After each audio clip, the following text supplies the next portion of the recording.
entrando na parte dos meios de transporte e tal, eu fiz aqui uma analogia entre o que eu chamei, eu acho que é importantíssimo a gente ter essa distinção, o intermediário tradicional, aquela história de não mate o mensageiro.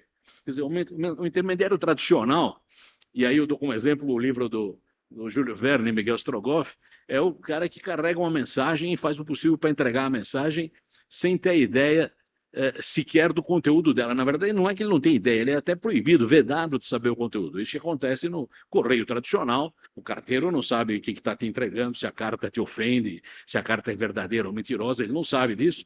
E a telefonia também, assim, você não poderia, teoricamente, monitorar conversas telefônicas entre os usuários sem uma ordem judicial.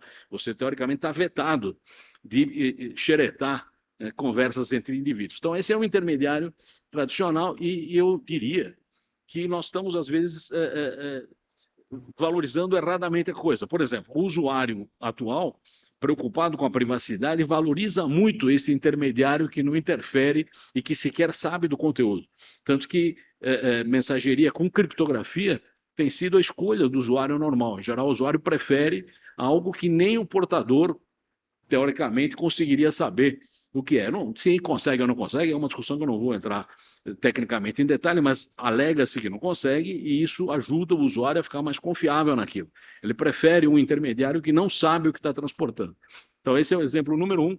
Tivemos até um caso estranho na Inglaterra, com essas histórias de backdoor e tudo mais, mas esse é um caso que eu acho que devia ser preservado na forma tradicional do usuário, do intermediário que não conhece a mensagem. Outro tipo de intermediários que, lamentavelmente, às vezes são mais estimulados, inclusive, porque às vezes os que têm interesse em saber do que anda querem que eles sejam mais ativos, são os intermediários que buscam saber que conteúdo eles carregam. Isso seria proibido no intermediário tipo 1, mas no intermediário tipo 2 isso acontece. E mais que isso, eles agem, não no sentido de modificar a mensagem ou coisa desse tipo, mas agem no sentido de espalhar aquilo além do que foi pensado inicialmente.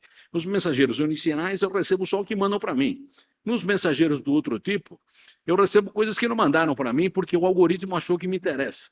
E aí eu fiz a analogia com o spam, que é mais ou menos isso, é uma mensagem que você recebe que você não pediu. Eu não pedi para receber uma indicação de vídeo, eu não pedi para receber uma indicação de conversa, ou de Instagram, ou de algo que for, mas o algoritmo achou que eu devia receber. Então são duas coisas, eu não vou entrar evidentemente na discussão agora, mas são duas coisas que precisam ser vistas com o devido cuidado, porque são diferentes entre si.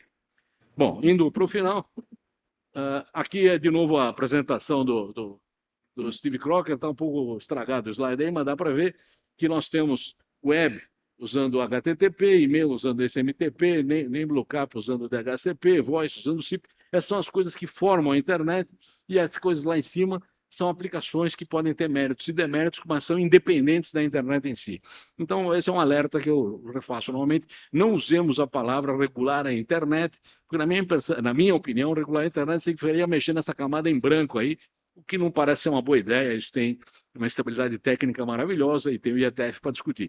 Nós vamos querer mexer em intermediários, sejam eles intermediários ativos ou não ativos. Eu espero preservar os intermediários tradicionais, que não tem nada a ver com a história, e eventualmente criar regras para evitar que os outros intermediários virem geradores de spam, como eventualmente são, e eventualmente até causem danos maiores do que esse. Obrigado.